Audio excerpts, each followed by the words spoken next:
Kitabus Shalah.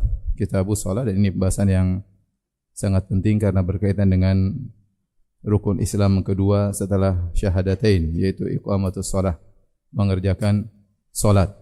Salat secara bahasa artinya adalah ad-du'a, artinya adalah doa, dan secara syar'i yaitu ibadah khusus yang dibuka dengan takbir dan diakhiri dengan apa? Taslim. Dibuka dengan takbiratul ihram dan diakhiri dengan taslim. Dan demikianlah makna syar'i biasanya diambil dari makna lugawi, makna bahasa, cuma dikhususkan.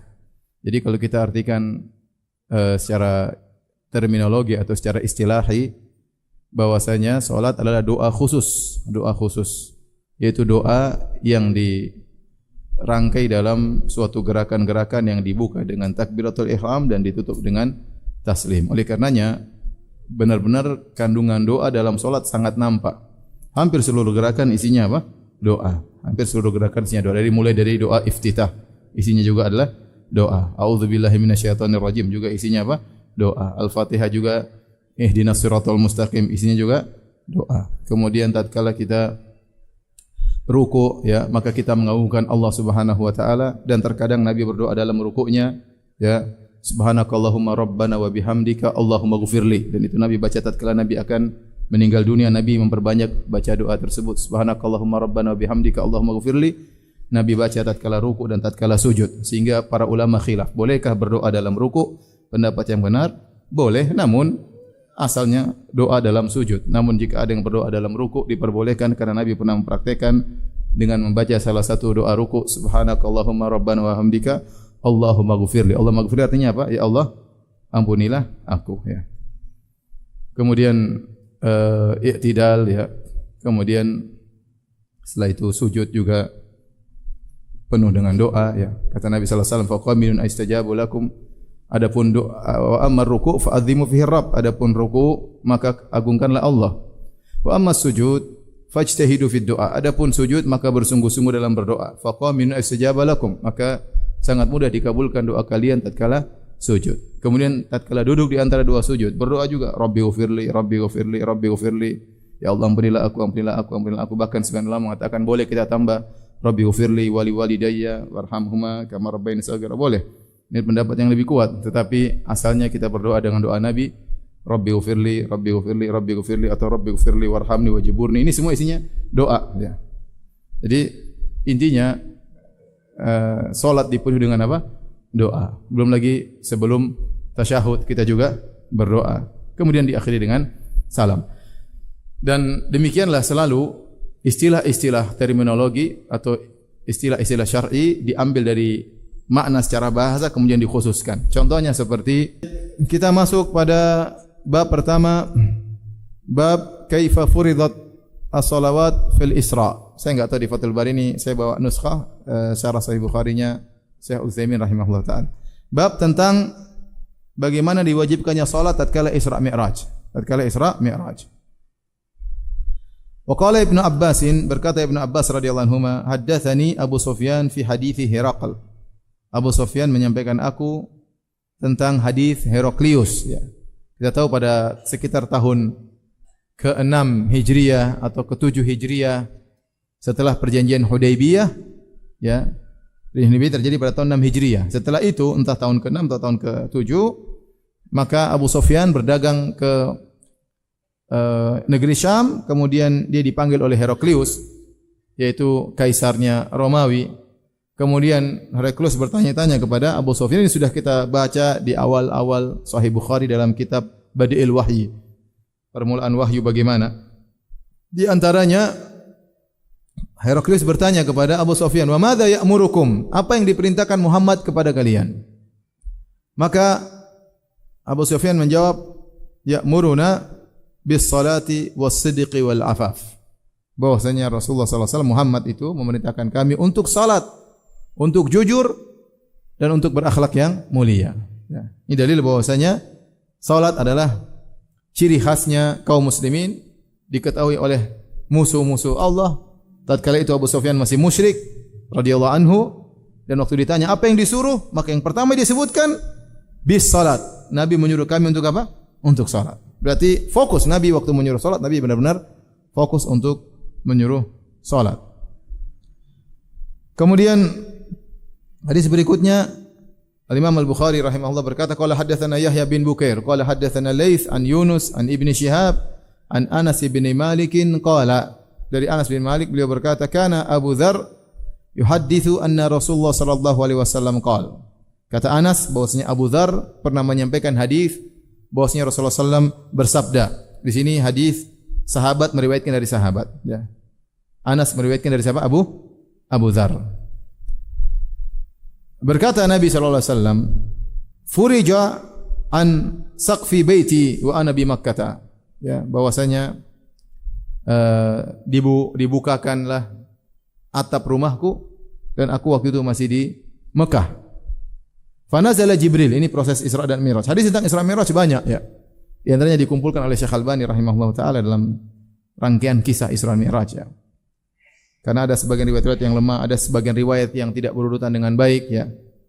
Paling bagus yang mengumpulkan ini semua adalah Syekh Al-Albani rahimahullah taala.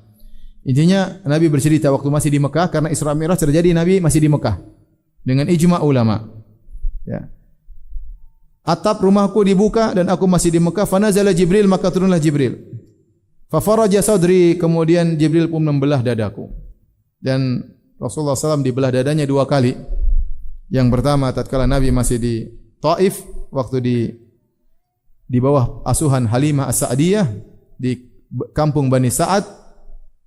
Waktu Nabi sekitar usia 4 tahun, maka datang Jibril membelah dadanya, kemudian Nabi bersihkan dadanya, diambil bagian dari syaitan, kemudian dijahit kembali. Sampai Anas melihat bekas jahitan di dada Nabi sallallahu alaihi wasallam. Ya, kata para ulama, itu hikmahnya adalah untuk menjaga Nabi agar tidak terjerumus dalam hal-hal yang buruk di masa kemudaannya sebelum dia menjadi seorang rasul. Maka Nabi dijaga oleh Allah. Makanya Nabi tidak cocok kalau ada hal yang buruk, Nabi menjauh. Karena bagian dari jantungnya yang sering digoda oleh syaitan dihapuskan oleh Allah Subhanahu wa taala, dipotong oleh malaikat Jibril dalam suatu proses operasi yang dilakukan oleh malaikat Jibril alaihissalam. Kemudian dibelah kedua kalinya tatkala mau Isra Mi'raj.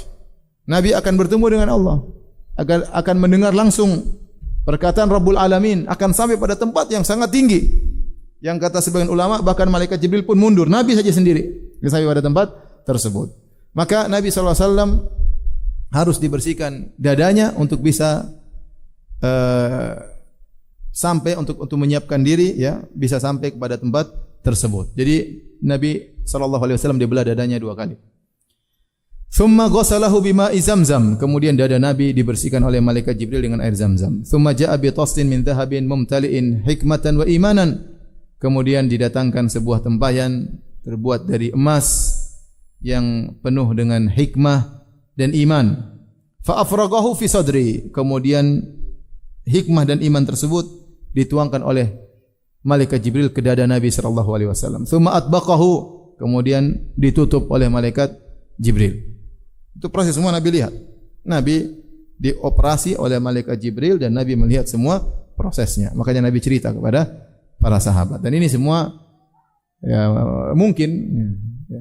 Ustaz, masa Nabi tidak begini, Nabi tidak pingsan, tidak ya. Kalau pingsan namanya bukan mukjizat. Perlu digunting pingsan, ya, bukan mukjizat. Ini kan mukjizat. Mukjizat itu sesuatu yang menakjubkan. Dan sekarang proses operasi sangat mudah dan sangat canggih, ya, teknologi yang canggih. Bahkan seorang bisa dioperasi dengan cuma disuntik bius sebagian tubuhnya sehingga dia bisa melihat jalannya operasi, ya. Waktu saya dioperasi juga, saya cuma dioperasi sebagian. Saya lihat dokternya sedang operasi saya, ya. Jadi semua itu mungkin, apalagi yang melakukannya adalah atas perintah Rabbul Alamin yang qadir ala kulli syai', yang maha kuasa atas segala sesuatu. Tsumma akhadha bi yadi fa araja bi ila sama'i dunya. Maka kemudian malaikat Jibril pegang tanganku. Kemudian dia bawa aku pergi ke langit dunia, ya. Ke langit dunia. Langit dunia, langit yang kita lihat ini. Makanya Allah mengatakan wa laqad zayyana as-samaa'a dunya bimasabih. Sungguh kami telah menghiasi langit dunia dengan bintang-bintang. Jadi semua yang Anda lihat ini, yang bintang-bintang, ada rembulan, ada matahari, ya. Semuanya baru langit dunia. Baru langit apa? Dunia. Karena yang Allah hiasi langit apa? Langit dunia. Falamma ji'tu ila sama'id dunya, tatkala aku tiba di langit dunia, qala Jibril li khazinis sama, maka Jibril berkata kepada penjaga langit, "Iftah, bukakan pintu langit dunia." Qala man hadza? Malaikat bertanya, "Siapa ini?" Qala hadza Jibril, ini Jibril. Dan itu adab kalau orang tanya, "Siapa antum?" sebut nama. Yang bilang, "Siapa antum?" "Saya." "Siapa?" "Ya saya lah." Masa enggak tahu? Emang ente artis? Qala hadza Jibril. Ya, ada larangan, ada orang ditanya, "Siapa kamu?" Ana, enggak boleh. Kalau ditanya sebut saya fulan, ya, jangan bikin orang penasaran ya. Karena sebagian orang ada yang bahagia tatkala melihat orang lain penasaran ya. Hadza Jibril, qala hal ma'aka ahadun? Apakah ada orang yang bersama engkau wahai Jibril? Qala na'am ma'iya Muhammadun sallallahu alaihi wasallam. Bersamaku Muhammad. Faqala ursila ilaihi, apakah dia sudah diutus menjadi seorang rasul? Qala na'am, dia sudah diutus. Falamma fataha, maka dibukakanlah pintu langit. Ini dalil bahwasanya langit ada pintunya. Alauna sama'a dunya, tatkala dibuka kami pun melewati langit dunia. Fa idza rajulun qa'idun ala yaminihi aswidatun. Kami tatkala melewati dunia kami lihat ada seorang yang sedang duduk di samping kanannya ada sekelompok manusia, wa ala yasiri aswidatun, di sebelah kiri juga ada sekelompok manusia yang banyak ya. Para ulama khilaf tentang langit, apakah langit bersambung mutawasilah antara langit pertama, langit kedua, langit ketujuh. Artinya begitu lewat langit pertama langsung langit kedua, langit kedua langsung langit. Ataukah antara langit pertama langit kedua ada jeda, ya, ada jeda, ada ruang kosong baru kemudian langit kedua yang begitu tebal, kemudian ruang kosong lagi langit ketiga. Ada khilaf disebutkan oleh Ibnu Katsir rahimahullahu taala, wallahu alam mana yang lebih benar ya. Tapi intinya Nabi sallallahu alaihi wasallam melewati langit dunia, kemudian Nabi bertemu dengan seorang laki, di sampingnya ada banyak ruh, sebelah kanan dan sebelah kiri banyak ruh juga. Idza nadhara qibala yaminihi dhahik. Kalau dia melihat ke sebelah kanan ruh-ruh yang banyak, maka dia pun tertawa. Wa idza nadhara qibala yasirihi baka. Kalau dia melihat sebelah kiri, maka dia pun menangis. Faqala marhaban, lelaki ini berkata, marhaban bin nabiy salih. Selamat datang nabi yang saleh. Wal ibni salih. Selamat datang kepada anakku, cucuku yang saleh. Qultu li Jibril, man hadza? Siapa ini ya Jibril? Bilang sama Nabi, selamat datang anakku yang saleh, cucuku yang saleh. Qala hadza Adam, itu adalah Nabi Adam alaihissalam. Wa hadhil aswidatu an yaminihi wa shimalihi nasamu banihi. Adapun yang ada sekelompok ruh sebelah kanan sebelah kiri adalah nyawa-nyawa anak keturunannya. Fa ahlul yamini minhum ahlul jannah. Yang sebelah kanan adalah penghuni surga. Wal aswidatu allati an shimalihi ahlun nar. Yang sebelah kirinya adalah penghuni neraka. Fa idza nadhara an yaminihi dhahik. Kalau dia melihat sebelah kanannya, maka dia pun tertawa. Bahagia melihat anak keturunannya, ini penghuni surga. Wa idza nadhara qibala shimalihi baka. Jika dia melihat anak keturunannya sebelah kiri ini masuk neraka, maka dia pun menangis. Bagaimanapun Nabi Adam alaihissalam, nenek moyang kita, dan dia sayang kepada anak keturunannya. Tatkala didapati Allah mentakdirkan mereka ini masuk neraka, maka dia pun apa? Menangis ya. Menangis. Bagaimana proses tersebut? Ini ilmu gaib. Apakah Allah menampakkan ruh-ruh tersebut, apakah Allah menghadirkan, ini kita serahkan kepada Allah Subhanahu wa taala. Tapi Nabi Adam melihat kumpulan ya ruh-ruh sebelah kanan dan sebelah kiri.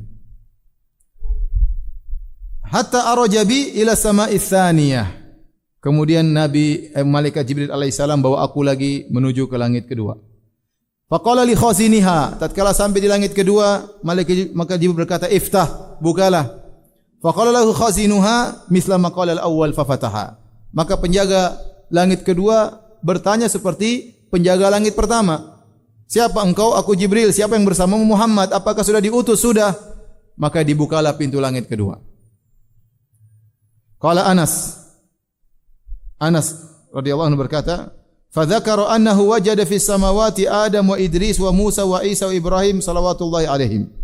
Bahwanya Nabi mendapati di langit-langit, yaitu langit seterusnya, tidak dirinci dalam hadis ini, tapi datang dalam riwayat yang lain. Langit sekian ketemu siapa, langit sekian ketemu siapa, langit sekian ketemu siapa. Intinya Nabi bertemu dengan Adam alaihissalam, Nabi bertemu dengan Idris alaihissalam, Nabi bertemu dengan Musa alaihissalam, Nabi bertemu dengan Isa alaihissalam, Nabi bertemu dengan Ibrahim alaihissalam. Bahkan dalam riwayat yang lain bertemu dengan Harun, dengan Nabi Yusuf alaihissalam.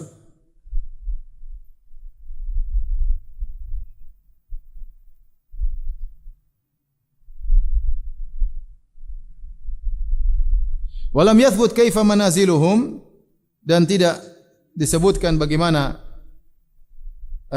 tempat-tempat mereka yang mana saja, langit keberapa saja. Ghairu annahu dzakara annahu wajada Adam fis sama'id dunya wa Ibrahim fis sama'is sadisah. Hanya saja dalam riwayat ini disebutkan Nabi mendapati di langit dunia Nabi Adam alaihissalam, di langit ke-6 Nabi Ibrahim alaihissalam.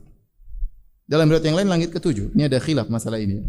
Ya, tapi bisa jadi sang rawi ada lupa ya, tapi yang benar Nabi Ibrahim di langit yang ke-7. Qala Anasun, Anas berkata, "Falamma marra Jibrilu bin Nabi sallallahu alaihi wasallam bi Idris." Tatkala Jibril membawa Nabi sallallahu alaihi wasallam sampai melewati Idris alaihissalam, Idris alaihissalam berkata, "Marhaban bin Nabi saleh." Selamat datang kepada Nabi yang saleh. Wal akhis saleh. Selamat datang wahai saudaraku yang saleh. Fakultu man hadha? Siapa ini? Jibril, kata Jibril, hadha Idris. Ini adalah Idris. Thumma marartu bi Musa, kata Nabi sallallahu alaihi wasallam, kemudian aku melewati Nabi Musa. Faqala marhaban bin Nabi saleh. Selamat datang kepada Nabi yang saleh, wal akhis saleh, dan saudara yang saleh. Qultu man hadha? Siapa ini wahai Jibril? Qala hadha Musa. Ini Musa. Thumma marartu bi Isa, kemudian aku melewati Nabi Isa. Faqala marhaban bil akhis saleh wan nabi saleh. Selamat datang wahai saudaraku yang saleh dan Nabi yang saleh. Qultu man hadha? Siapa ini? Rupanya Nabi tidak mengenal wajah-wajah mereka. Siapa ini wahai Jibril? Qala hadha Isa, itu adalah Nabi Isa alaihissalam. Thumma marartu bi Ibrahim, kemudian aku melewati Ibrahim alaihissalam. Faqala marhaban bin Nabi saleh wal ibni saleh. Selamat datang kepada anakku yang saleh dan Nabi yang saleh. Karena Nabi Muhammad sallallahu alaihi wasallam keturunan siapa? Nabi Ibrahim. Aku berkata, man hadha? Ini siapa wahai Jibril? Qala hadha Ibrahim. Ini adalah Ibrahim alaihissalam. Qala Ibnu Syihab, berkata Az-Zuhri Ibnu Syihab, fa akhbarani Ibnu Hazm anna Ibnu Abbas wa Aba Habbah al-Ansariyah kana yaqulan. Bahwasanya Ibnu Abbas dan Abu Habbah al-Ansari mereka berdua berkata, qala Nabi sallallahu alaihi wasallam. Nabi bersabda, "Thumma urija bi hatta dhahartu li mustawan asma'u fi sarif al-aqlam." Kemudian malaikat Jibril mengangkat membawaku lagi sampai aku tiba di suatu tempat yang di mana aku mendengar goresan pena. Goresan apa? Pena. Yang mencatat tentang takdir ya. Wallahu a'lam bishawab ya. Pena yang didengar oleh Nabi sallallahu alaihi wasallam ini bukan pena Lauhil Mahfuz. Karena pena Lauhil Mahfuz sudah selesai. Sebenarnya dalam hadis kata Nabi sallallahu alaihi wasallam, "Rufi'atil aqlam wa jaffati suhuf." Pena-pena sudah diangkat dan Lauhil Mahfuz sudah kering, itu sudah selesai pencatatannya. Ya. Adapun pena-pena yang Nabi dengar goresan tulisannya, kata para ulama, bisa jadi pena yang dipegang oleh malaikat, bisa jadi ya pena yang lain yang mengambil mengambil data dari Lauhil Mahfuz kemudian mencatat untuk diberitahukan kepada para malaikat. Adapun yang di Lauhil Mahfuz catatannya sudah selesai. Qala Ibnu Hazm wa Anas bin Malik. Berkata Ibnu Hazm dan Anas bin Malik, qala Nabi sallallahu alaihi wasallam bersabda, "Fa faradallahu ala ummati 50 salatan." Rupanya Nabi sallallahu alaihi wasallam bertemu dengan Allah. Kemudian Allah mewajibkan Nabi atau umat Muhammad sallallahu alaihi wasallam 50 salat sehari semalam, 50 waktu. Faraja'tu bidzalika, dan Nabi terima saja ya, 50 waktu. Bayangkan 50 waktu sehari semalam. Nabi terima. Faraja'tu bidzalika, aku pun balik hatta marartu ala Musa, sampai aku melewati Musa. Faqala ma faradallahu laka ala ummatik. Apa yang Allah wajibkan kepada umatmu wahai Musa? Qultu farada 50 salatan. Allah mewajibkan kepada umatku 50 waktu sehari semalam. Qala, Nabi Musa berkata, farji ila rabbik, kembalilah kepada Rabbmu. Fa inna ummataka la tutiqu dzalik, umatmu tidak bakalan mampu.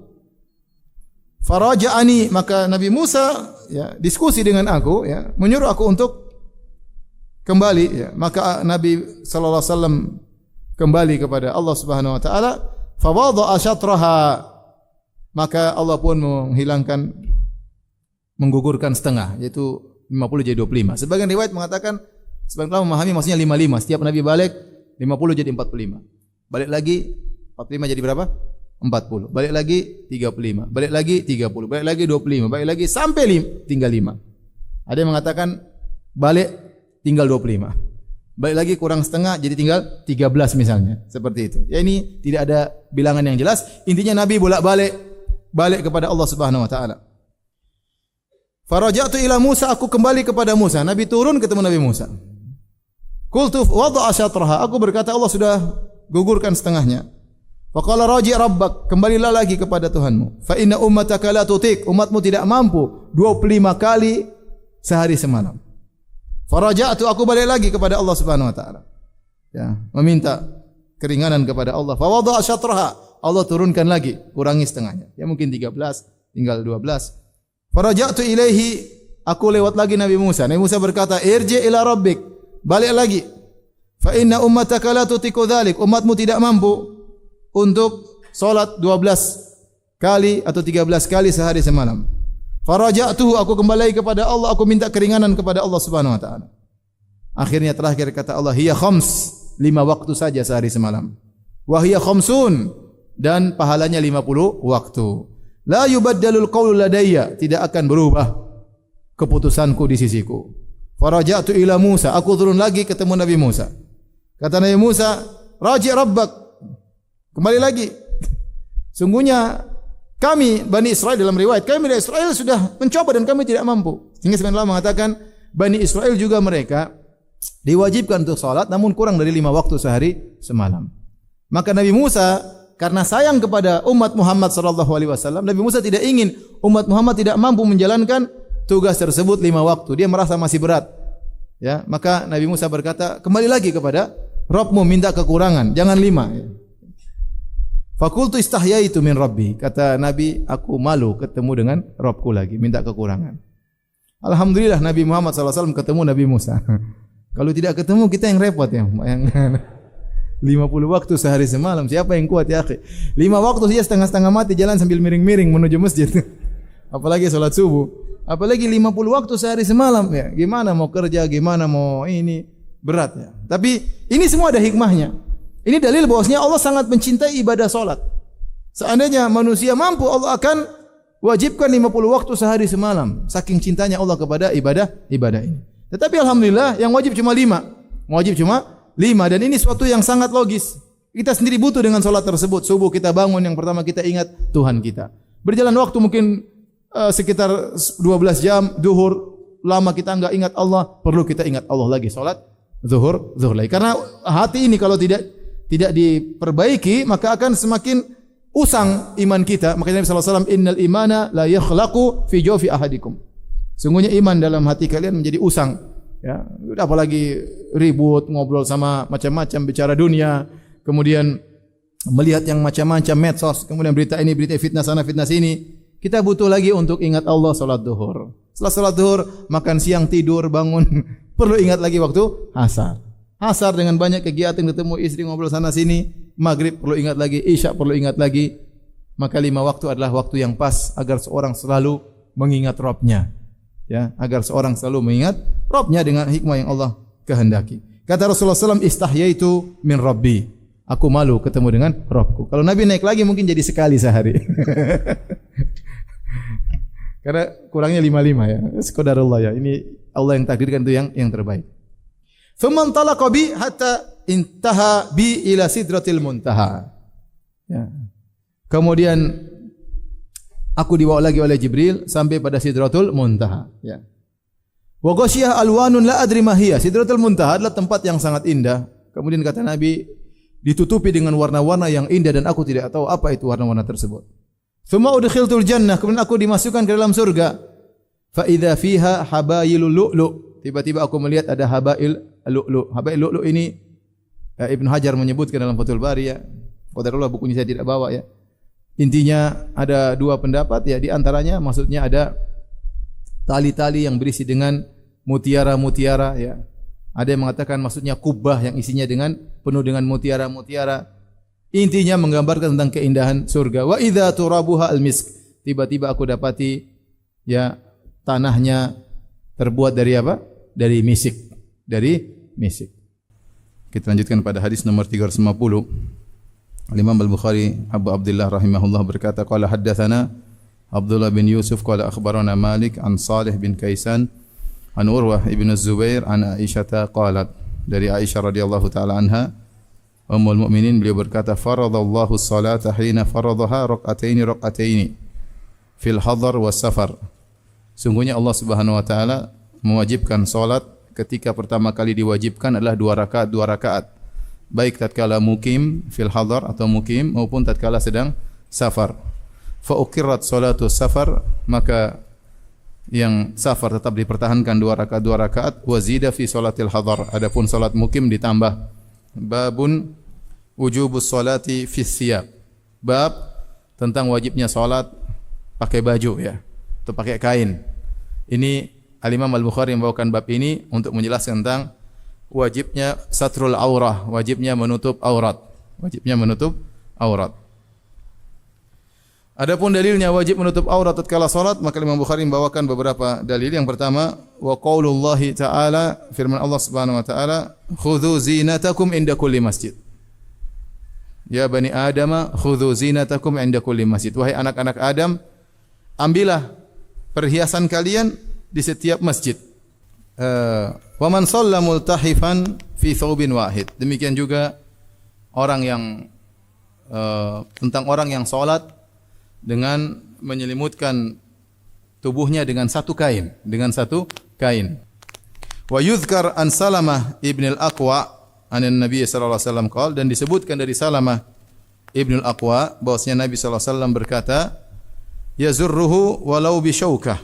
Hendaknya kalau kau pakai kain, maka jadikanlah kancing kain tersebut meskipun dengan memakai duri ya. Maksudnya kalau kau punya kain cuma satu, kemudian kau lilitkan di tubuhmu supaya tidak lepas, kasih apa? Semacam peniti atau duri atau kancing. Namun, ini diriwayatkan dari Nabi SAW berkata demikian. Namun apa kata Imam Al-Bukhari rahimahullah, wa fi isnadihi nazar, yaitu sanadnya dhaif. Sanadnya dhaif. Jadi tidak syarat seorang tatkala memakai kain harus dikancing tatkala hendak salat. Dia bisa pegang, yang penting jangan sampai auratnya terbuka. Ya, tapi kalau dia pakai kancing juga enggak ada masalah. Kemudian wa man shalla fi thawbil ladzi yujami'u fihi ma lam yara fihi adzan. Demikian juga bolehnya seorang salat dengan memakai baju yang baju tersebut dia gunakan untuk menjimai istrinya selama dia tidak melihat kotoran di baju tersebut. Maka dia boleh baju yang sudah dia gunakan menjimai istrinya boleh dia gunakan untuk salat selama tidak ada najis di baju tersebut. Kemudian wa amara Nabi sallallahu alaihi wasallam alla yatufa bil baiti uryan. Dan Nabi dalam hadisnya Nabi melarang ada orang yang telanjang tawaf di Ka'bah. Itu tatkala tahun 9 Hijriah, Nabi sallallahu alaihi wasallam menyuruh Abu Bakar untuk haji terlebih dahulu. Haddatsana Musa bin Ismail qala haddatsana Yazid ibnu Ibrahim an Muhammad an Ummi Atiyah, dari Ummu Atiyah radhiyallahu anha qalat, Ummu Atiyah berkata, umirna an nukhrija al-huyyadha yaumal aidain wa dhawatil khudur. Kami para wanita diperintahkan untuk mengeluarkan wanita yang haid untuk tatkala Idul Fitri, Idul Adha, untuk menghadiri jamaah salat meskipun mereka tidak salat. Hendaknya mereka menghadiri jamaah salat ya. Mereka mendengarkan khutbah meskipun mereka haid. Wa dhawatil khudur, demikian juga para wanita yang mereka dawatil khudur, yang dipingit, yang jarang keluar rumah. Namun tatkala Idul Fitri, Idul Adha merupakan syiar, maka Nabi menyuruh agar wanita-wanita semua keluar untuk menghadiri keberkahan pada hari tersebut. Fayashhadna jama'atal muslimin wa da'watahum, agar mereka bisa menyaksikan jamaah kaum muslimin dan doa mereka ya, mendapatkan keberkahan dari salat Id, Idul Fitri maupun Idul Adha. Wa ya'tazil huyyadu min musallahunna. Adapun wanita-wanita yang haid maka hendaknya menjauhi tempat salat ya. Jangan mereka memutuskan saf, mereka menjauhi tempat salat, tapi mereka berada di pinggiran-pinggiran lapangan untuk menghadiri acara salat Id, Idul Fitri maupun Idul Adha. Qalat imra'atun, berkata seorang wanita, ya Rasulullah, ihdana laisa laha jilbab. Ya Rasulullah, salah seorang dari kami tidak punya jilbab. Subhanallah, zaman dahulu miskin. Sampai ada yang tidak punya jilbab. Gimana kita mau keluar enggak punya jilbab? Kata Nabi SAW, litul bisha sahibatuha min jilbabiha. Hendaknya temannya pinjamkan jilbab buat dia. Tetap keluar, tidak punya jilbab bukan uzur untuk meninggalkan acara salat Idul Fitri maupun Idul Adha. Maka pinjam dari teman, kemudian pergi menghadiri keberkahan pada hari tersebut. Kemudian Imam Al-Bukhari membawakan riwayat berikutnya, qala Abu Abdullah, qala Abdullah bin Raja, haddatsana Imran, qala haddatsana Muhammad bin Sirin, qala haddatsatna Ummu Atiyah. Di sini Al-Imam Bukhari pada riwayat yang kedua membawakan riwayat Muhammad bin Sirin, dia berkata, haddatsatna Ummu Atiyah telah menyampaikan kepada kami. Di riwayat yang pertama, Al-Imam Al-Bukhari menggunakan an Muhammad an Ummi Atiyah. Dari Muhammad yaitu Muhammad bin Sirin, an Ummi Atiyah dari Ummu Atiyah. Maka Imam Bukhari ingin menjelaskan bahwasanya Muhammad bin Sirin dia tabi'in ketemu dengan Ummu Atiyah sahabat, bahkan dia mendengar hadis langsung dari siapa? Ummu Atiyah. Jadi an-anah yang disebutkan dalam riwayat sebelumnya itu dari an itu maksudnya mendengar langsung. Mendengar langsung ini sudah pernah kita bahas dahulu ya. Tapi tidak pernah dimurajaahi ya. Sami'tu Nabi sallallahu alaihi wasallam dia mengatakan Ummu Atiyah aku mendengar Rasulullah sallallahu bersabda. Taib. Bab berikutnya bab aqdil izar alal qafa fi salat. Bab tentang mengikatkan sarung, izar itu kain bawah di leher ketika salat. Wa qala Abu Hazim an Sahal dari Abu Hazim dari Sahal, sallu ma'an Nabi sallallahu alaihi wasallam aqidi uzurihim ala awatiqihim. Para sahabat salat bersama Nabi sallallahu alaihi wasallam dengan menggantungkan sarung mereka di leher mereka. Kemudian Imam Bukhari membawakan hadis nomor 352. Qala haddatsana qala rahimahullah Imam Bukhari berkata haddatsana Ahmad bin Yunus qala haddatsana Asim bin Muhammad. Qala haddatsani Waqid bin Muhammad an Muhammad bin al-Munkadir. Qal dari Muhammad bin al-Munkadir beliau berkata, "Shalla Jabirun fi izarin qad aqadahu min qibali qafahu." Jabir bin Abdullah radhiyallahu anhu satu hari salat dan dia pakai sarung satu saja, satu kain. Dia pakai sarung kemudian dia ikatkan sarungnya di lehernya, turunkan ke bawah kemudian dia salat.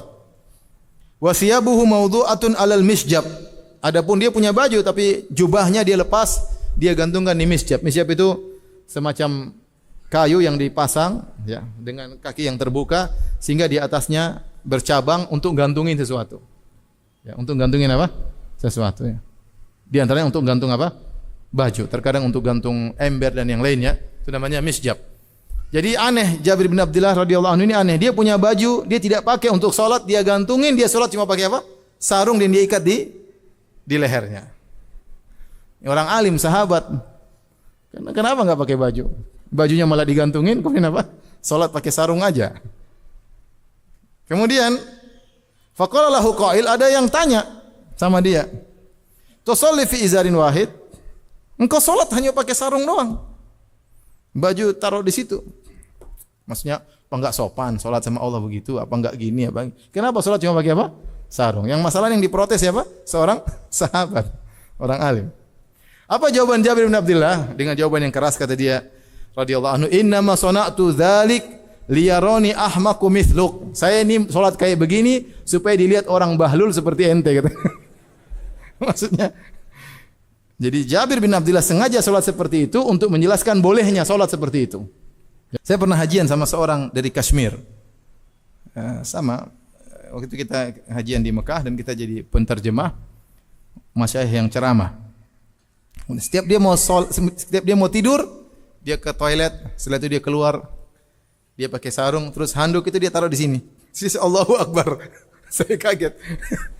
Dadanya kebuka.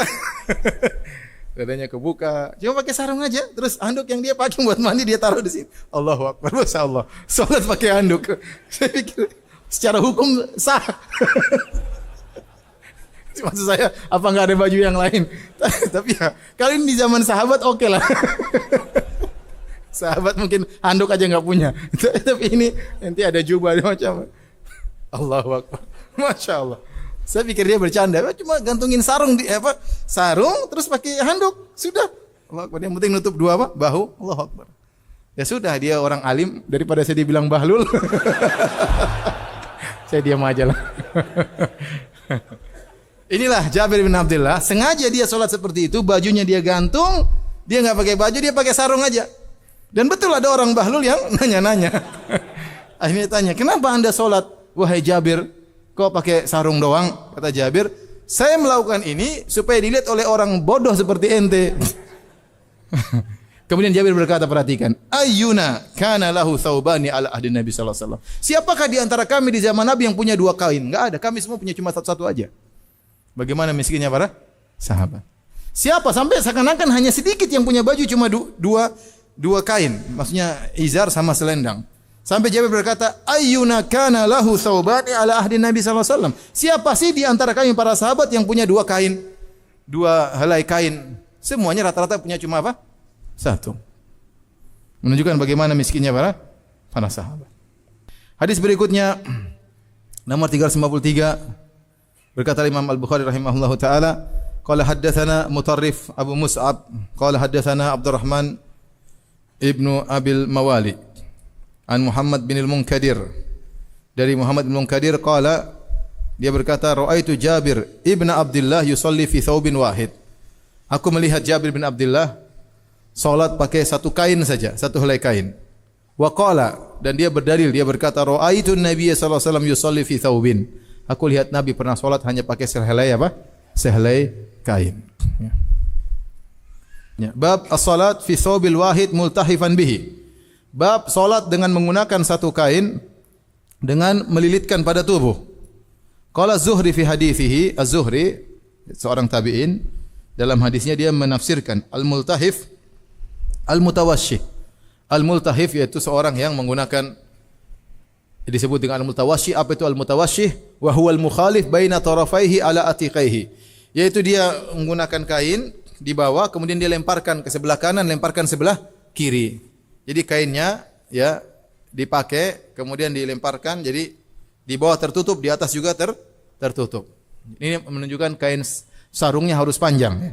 Sehingga bagian bawah tertutup, bagian atas juga apa? Tertutup. Jadi kainnya dilipat, kemudian dijadikan silang. Sebagian menutup sebelah, dilemparkan ke bahu kanan, sebagian dilemparkan ke bahu kiri ya. Wa huwal istimal ala mankibaihi. Disebut istimal yaitu menutupi dua mangkib. Nabi SAW melarang namanya al-istimal as-samma. Al-istimal as-samma maksudnya adalah melilitkan kain sehingga menutupi seluruh bagian tubuh sehingga susah untuk menggerakkan tangan. Kalau ada sesuatu dia susah untuk mendorong, kalau dia salat dia susah mengangkat kedua tangan. Kenapa? Tangannya seperti terkunci, yaitu nyelimutin, sebenarnya tidak boleh. Tapi kalau nyelimutin dengan cara menyelilitkan pakaian tetapi tangan lega, enggak ada masalah ya. Itu tidak mengapa. Yang dilarang oleh Nabi seorang salat dengan al-istimal as-samma ya, yaitu memakai kain, melilitkan kain dengan cara yang di mana kedua tangan tertutup sehingga sulit untuk bertakbir misalnya, sulit untuk bergerak tangannya. Tetapi kalau dia lilitkan badannya, lilitkan kain di badannya, sementara tangan kanannya, tangan kirinya masih bisa gerak, maka itu tidak mengapa. Itulah yang dianjurkan dilakukan tatkala hendak salat. Sehingga meskipun kain cuma satu, maka menutupi sebagian besar bagian bawah tubuh dan sebagian bagian atas sehingga salat lebih sempurna, tertutup bagian bawah maupun bagian atas. Baik, hadis berikutnya hadis 354. Qala haddatsana Ubaidullah bin Musa. Imam Bukhari berkata haddatsana Ubaidullah bin Musa, qala haddatsana Hisham bin Urwah an abihi, yaitu Urwah ibnu Zubair, an Umar ibn Abi Salamah. Umar bin Abi Salamah adalah anaknya Abu Salamah dan ibunya Ummu Salamah. Ya, yaitu anak-anak bawaan dari Ummu Salamah yang dinikahi oleh Nabi sallallahu alaihi wasallam. Di antara anak-anak bawaannya Ummu Salamah adalah Umar bin Abi Salamah. Anna Nabi sallallahu alaihi wasallam shalla fi thawbin wahid qad khalafa baina tarafaihi. Aku melihat Nabi sallallahu alaihi wasallam salat pakai satu kain dan Nabi menyilangkan antara dua ujungnya, satu di sebelah pundak kiri, satu di sebelah pundak kanan. Baik, hadis berikutnya hadis nomor 355. Qala haddatsana Muhammad bin Musanna qala haddatsana Yahya qala haddatsana Hisham qala haddatsani Abi an Umar bin Abi Salamah. Ya, dari Hisham bin Urwah, dari ayahnya Urwah bin Zubair, ya, saudaranya Abdullah bin Zubair, ponakannya Aisyah radhiyallahu taala anha. Dari Umar bin Abi Salamah, yaitu anak bawaannya Ummu Salamah yang dinikahi oleh Nabi sallallahu alaihi wasallam. Annahu ra'a Nabi sallallahu alaihi wasallam yusalli fi thawbin wahid. Bahwasanya Umar bin Salamah, ya, jadi dia pernah tinggal bersama Nabi, bersama ibunya Ummu Salamah. Jadi sering melihat Nabi sallallahu alaihi wasallam. Di antaranya dia melihat Nabi sallallahu alaihi wasallam salat dengan satu baju fi baiti Ummi Salamah, di rumah ibunya. Rumahnya Ummu Salamah, Nabi cuma salat dengan satu kain. Qad alqa tarafaihi ala atiqaihi, di mana Nabi sallallahu alaihi wasallam melemparkan dua ujung kain tersebut di dua pundaknya. Kemudian hadis berikutnya, hadis nomor 356, qala haddatsana Ubaid ibnu Ismail qala haddatsana Abu Usama an Hisham an abihi anna Umar bin Salamah akhbarahu, bahwasanya Umar bin Salamah mengabarkan kepada Urwah bin Zubair qala, beliau berkata raaitu Rasulullah sallallahu alaihi wasallam. Jadi Urwah bin Zubair tabi'in, kakaknya Abdullah bin Zubair sahabat ya. Abdullah bin Zubair sahabat. Bapak mereka Zubair bin Al-Awwam, ibu mereka Asma binti Abi Bakar ya, saudarinya Aisyah. Saya ulangi, Aisyah punya saudari perempuan namanya siapa? Asma binti Abi Bakar. Asma binti Abi Bakar menikah dengan hawari Nabi sallallahu alaihi wasallam Zubair bin Al-Awwam yang dijamin masuk surga, 10 orang dijamin masuk surga di antaranya Zubair bin Al-Awwam. Mereka punya anak di antaranya Abdullah bin Zubair dan dia adalah sahabat. Kemudian adiknya Urwah bin Zubair bukan apa? Sahabat, tapi apa? Tabi'in. Dan dua-duanya Abdullah bin Zubair dan Urwah bin Zubair meriwayatkan dari bibi mereka Aisyah radhiyallahu taala anha. Jadi Urwah bin Zubair bahwasanya Umar bin Abi Salamah mengabarkan kepada beliau, "Ra'aitu Rasulullah sallallahu alaihi wasallam yusalli fi thawbin wahidin mustamilan bihi fi baiti Ummi Salamah." Aku melihat Nabi sallallahu alaihi wasallam salat dengan satu kain dengan istimal, dengan melilitkan pakaian tersebut ke badannya di rumahnya Ummu Salamah. Wadi'an tarafaihi ala atiqaihi, di mana Nabi sallallahu alaihi wasallam meletakkan dua ujung dari kain tersebut di atas dua pundaknya. Ini menunjukkan bagian bawah tertutup dan ada sebagian atas yang tertutup karena kainnya dilemparkan di dua pundak Nabi sallallahu alaihi wasallam.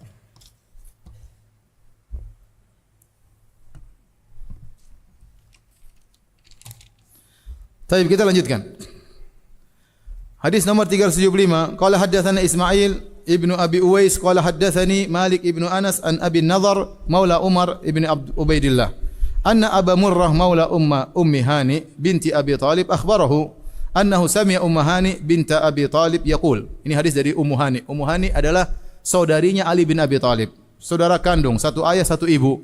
Ali bin Abi Talib punya saudari perempuan namanya Ummu Hani binti Abi Talib. Taqulu dhahabtu ila Rasulullah sallallahu alaihi wasallam amal fathi. Jadi ini adalah sepupu Nabi sallallahu alaihi wasallam, ya. Abu Talib kan pamannya Nabi sallallahu alaihi wasallam. Berarti anak-anaknya Abu Talib sepupu siapa? Sepupu Nabi sallallahu alaihi wasallam. Ummu Hani berkata, aku pergi menuju Rasulullah sallallahu alaihi wasallam ketika amal fathi, yaitu ketika penaklukan kota Mekah pada tahun 8 Hijriah. Fawajadtuhu yaktasilu wa Fatimatu bintu ibnatuhu tasturuhu. Maka Nabi sallallahu alaihi wasallam ternyata sedang mandi dan putrinya Fatimah sedang menutupi Nabi sallallahu alaihi wasallam. Nabi mandi di balik tutupan Fatimah radhiyallahu taala anha. Qalat fasallamtu alaihi, aku pun mengucapkan salam kepada Nabi sallallahu alaihi wasallam. Faqala, maka Nabi bertanya, man hadhihi, siapa ini yang datang? Faqultu ana Ummu Hani bintu Abi Talib, aku adalah Ummu Hani putrinya Abu Talib. Faqala marhaban bi Ummi Hani, selamat datang kepada Ummu Hani. Ya. Falamma faragha min ghuslihi qama fa shalla 8 raka'atin multahifan fi thawbin wahid. Tatkala Nabi selesai mandi, Nabi kemudian salat 8 rakaat di waktu duha. Ya, di waktu duha Nabi salat 8 rakaat dengan melilitkan pakaian di tubuhnya dengan satu kain saja. Ini para ulama khilaf salat apakah yang dikerjakan oleh Nabi? Ada yang mengatakan adalah salat al-fatah, yaitu kalau seorang menaklukkan suatu negeri, maka dia salat 8 rakaat bentuk syukur kepada Allah Subhanahu wa taala. Karena Nabi baru saja menaklukkan kota Mekah. Ada yang mengatakan tidak, itu salat duha dan hukum asalnya salat duha. Nabi salat di waktu duha. Sehingga para ulama mengatakan boleh salat duha 8 rakaat. Ya, namun pendapat yang benar salat duha bebas.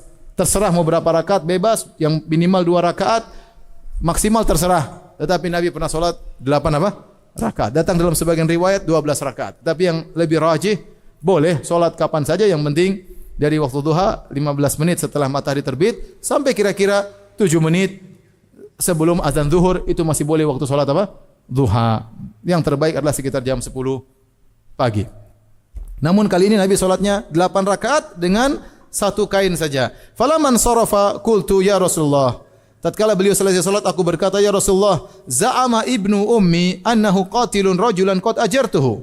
Ya Rasulullah, sungguhnya putra ibuku menyangka dia akan membunuh orang yang telah aku jamin keamanannya. Maksudnya siapa? Ali. Ali ingin bunuh. Jadi Ummu Hani ini tatkala penaklukan kota Makkah, ada sebagian orang musyrik yang tidak mau masuk Islam. Kemudian dia sempat melakukan perlawanan terhadap Khalid ibn Walid, tidak mau menerima pengamanan. Akhirnya mau dibunuh. Tatkala mau dibunuh, dia lari menuju Ummu Hani dan masih kerabatnya Ummu Hani, dan dia bilang, lindungi aku. Kata Ummu Hani, saya lindungi engkau. Saya punya hak untuk lindungi engkau. Setelah Ummu Hani memberi perlindungan kepada orang ini untuk masuk Mekah, diberi pengamanan, Ali bin Abi Thalib tidak terima.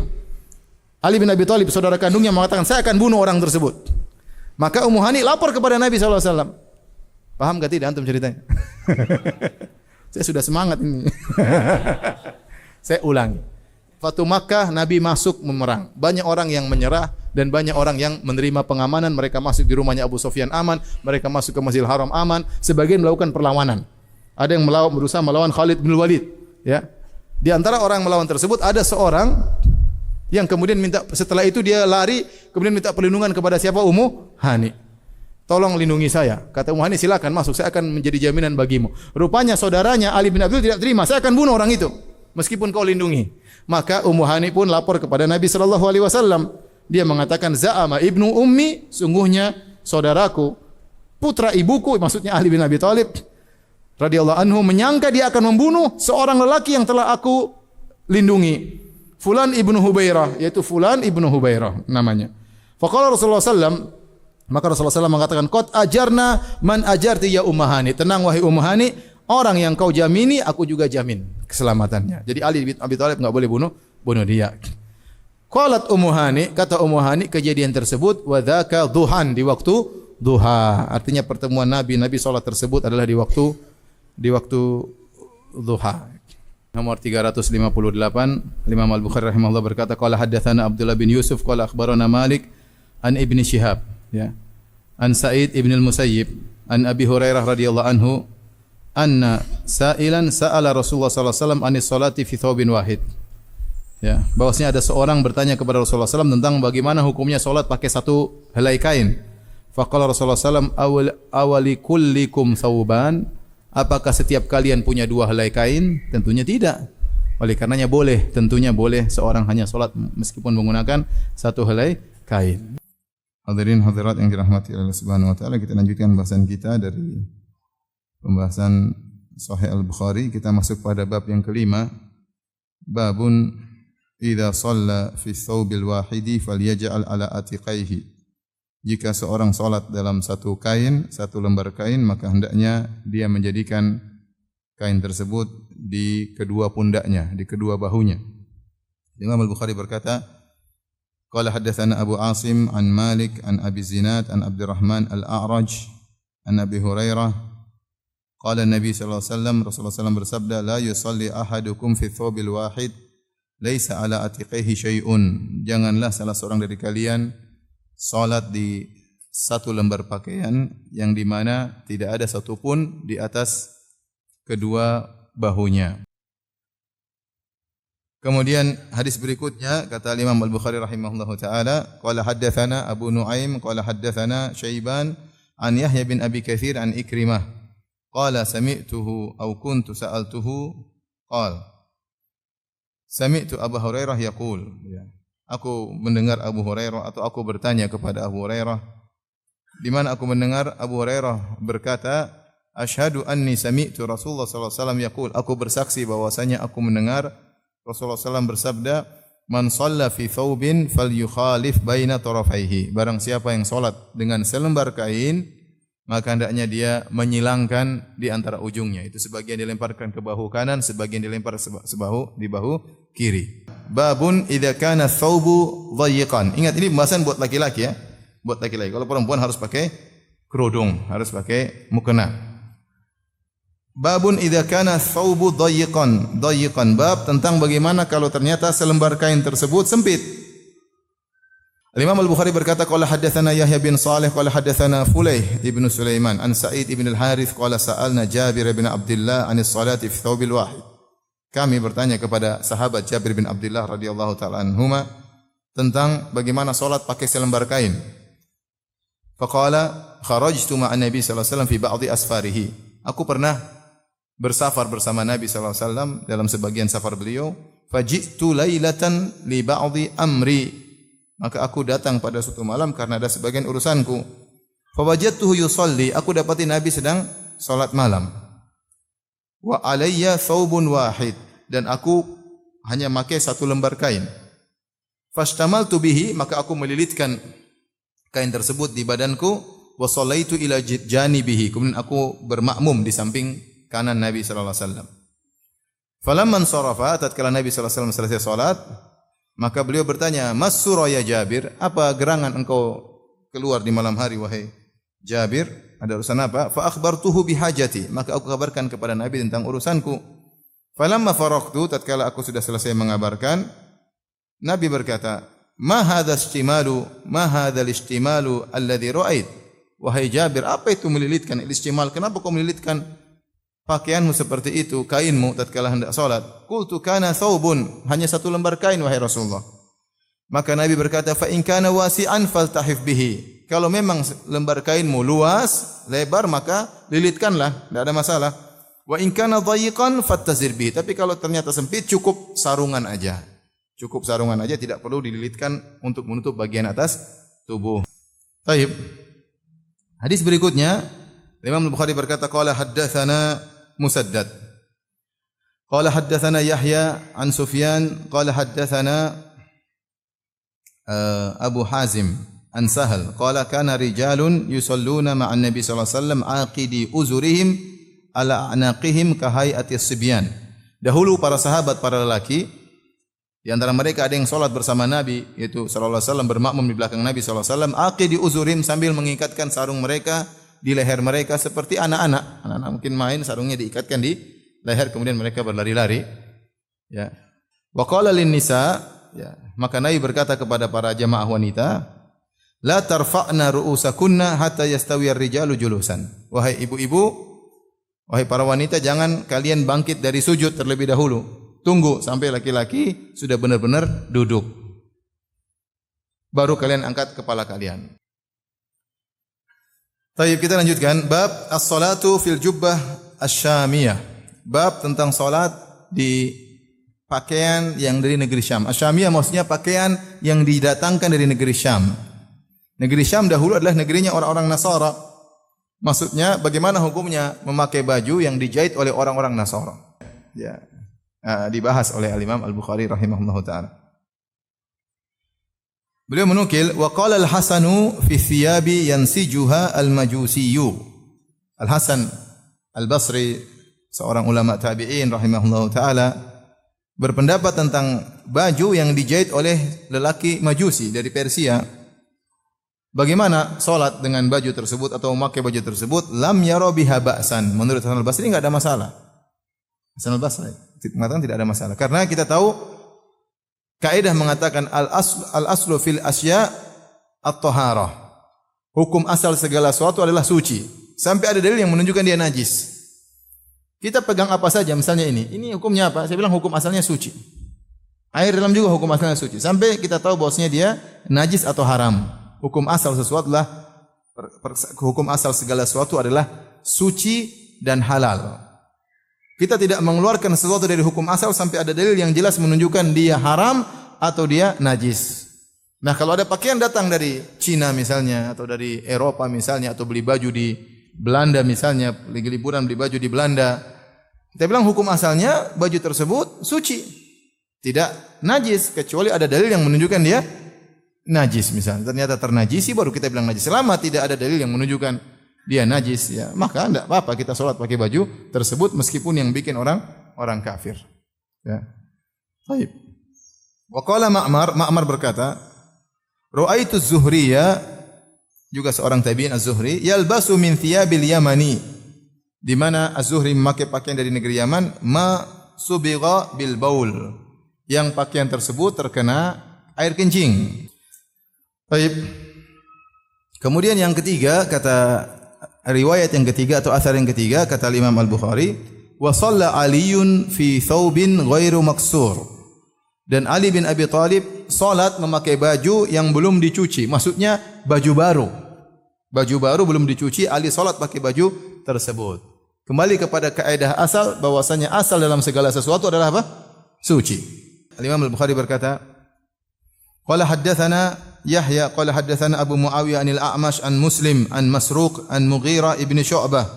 Dari sahabat Mughirah bin Syu'bah, qala kuntu ma'an Nabi sallallahu alaihi wasallam fi safarin faqala, aku suatu hari bersama Nabi sallallahu alaihi wasallam dalam satu safar, faqala, kemudian Nabi berkata, ya Mughirah khudhil idawah, wahai Mughirah, ya ambillah seember air. Fa akhadhtuha, lalu aku pun mengambil seember air. Fantalaqa Rasulullah sallam hatta tawara anni, kemudian Nabi ingin buang hajat, Nabi bawa air tersebut, Kemudian Nabi pergi sampai tersembunyi dari pandanganku, sampai tersembunyi dari pandanganku. Faqadha hajatahu, maka Nabi pun buang hajat. Maka Nabi SAW faqadha hajatahu, Rasulullah SAW buang hajatnya, wa alaihi jubbatun syamiyah. Ini yang menjadi perhatian kita. Dan Nabi waktu itu memakai jubah dari negeri Syam. Kita sudah sebutkan negeri Syam tatkala itu dikuasai oleh orang-orang apa? Nasara. Jadi baju ini baju import dari luar negeri yang jahit orang Nasara dan dipakai oleh Nabi sallallahu alaihi wasallam. Enggak ada masalah ya. Enggak ada masalah perdagangan, enggak ada masalah ya. Fa dhahaba liyukhrija yadahu min kummiha fadhaqat. Kemudian Nabi setelah itu ingin mengeluarkan tangannya dari lubang baju, namun sulitlah baju tersebut sempit. Fa akhraja, dia ingin keluarkan dari kanan kiri sulit, maka Rasulullah SAW keluarkan tangannya dari bawah baju. Fa akhraja yadahu min asfaliha fa sababtu alaihi, maka aku pun menuangkan air kepada beliau. Fatawaddaa wudu'ahu lis-salat. Setelah itu Nabi pun berwudu sebagaimana wudunya tatkala hendak salat.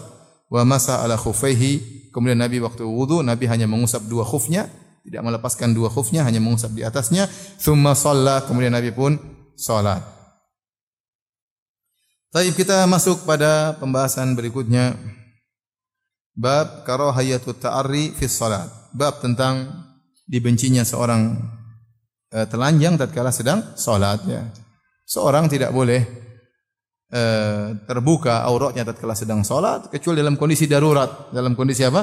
Darurat. Kalau seorang di tengah hutan kemudian tidak ada baju sama sekali ya, kemudian misalnya bajunya robek, kemudian tiba waktu salat, tidak ada sesuatu yang bisa menutup auratnya, maka dia berusaha salat di balik pohon misalnya, di balik batu meskipun dalam kondisi telanjang.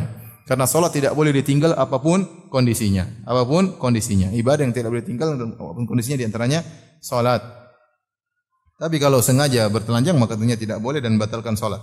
Imam Bukhari berkata qala haddatsana Matar ibn al-Fadl, qala haddatsana Rauh, qala haddatsana Zakaria ibn Ishaq, qala haddatsana Amr bin Dinar, qala sami'tu Jabir bin Abdullah yuhadditsu, aku mendengar Jabir bin Abdullah menyampaikan hadis atau menyampaikan anna Rasulullah sallallahu alaihi wasallam kana yanqulu ma'ahumul hijarah, bahwasanya Rasulullah sallallahu dahulu mengangkat bersama mereka orang-orang Quraisy atau bersama orang-orang di sekitarnya mengangkat batu lil Ka'bah, untuk membangun Ka'bah. Yang ini terjadi sekitar 5 tahun sebelum Nabi diangkat menjadi seorang nabi. Tatkala terjadi peristiwa pemugaran Ka'bah, sekitar umur Nabi 35 tahun. Karena Nabi diangkat menjadi nabi umur 40. Ini usia Nabi kata para ahli sejarah sekitar 35 tahun. Waktu itu Ka'bah sudah tidak layak bentuknya, maka direnovasi, dihancurkan sampai rata dengan tanah, kemudian dibangun kembali. Untuk membangun kembali butuh biaya, butuh tenaga, karena harus mencari batu dari tempat yang jauh, kemudian dipikul, dibawa menuju Ka'bah. Di antara orang-orang yang kerjasama dalam mengangkat Ka'bah bersama orang-orang musyrikin adalah Rasulullah sallallahu alaihi wasallam dan pamannya Al-Abbas bin Abdul Muttalib yang itu masih musyrik. Wa alaihi izaruhu, Nabi ngangkat batu, beliau pakai sarung. Pakai sarung. Faqala lahu al-Abbas ammuhu, maka Al-Abbas bin Abdul Muttalib paman Nabi berkata, "Ya ibna akhi, wahai ponakanku, lau halalta izaraka faja'alta ala mankibaihi dunal hijara." Bagaimana kalau kau buka sarungmu terus kau taruh di pundakmu supaya ngangkat batu tidak sakit bahumu. Karena ngangkat batu kan sakit, taruh di bahu. Supaya tidak sakit itu sarung lepas, kemudian taruh apa? Batu. Ya berarti kalau sarung lepas enggak ada di balik sarung. Ya. Dan pada zaman tersebut terbuka di sekitar Ka'bah perkara yang biasa, karena di antara bid'ahnya orang-orang musyrikin, mereka tatkala tawaf sering mereka tawaf telanjang. Karena mereka meyakini pakaian yang mereka sudah pakai untuk bermaksiat ini berlaku bagi selain orang-orang Quraisy. Bahwasanya pakaian yang mereka sudah pakai untuk bermaksiat tidak pantas untuk dipakai lagi untuk tawaf. Maka mereka kemudian kalau datang mereka pinjam baju dari orang Quraisy, kalau tidak atau mereka beli, kalau mereka tidak dapat pinjaman atau tidak bisa beli maka mereka tawaf apa? Telanjang. Kebetulan Nabi sedang di sekitar Ka'bah ingin mengangkat batu menuju ke Ka'bah. Maka idenya Al-Abbas bin Abdul Muttalib perkara yang biasa, ya sudah, buka sarungmu, jadikan tempat untuk bertelekan, lapisan untuk meletakkan batu.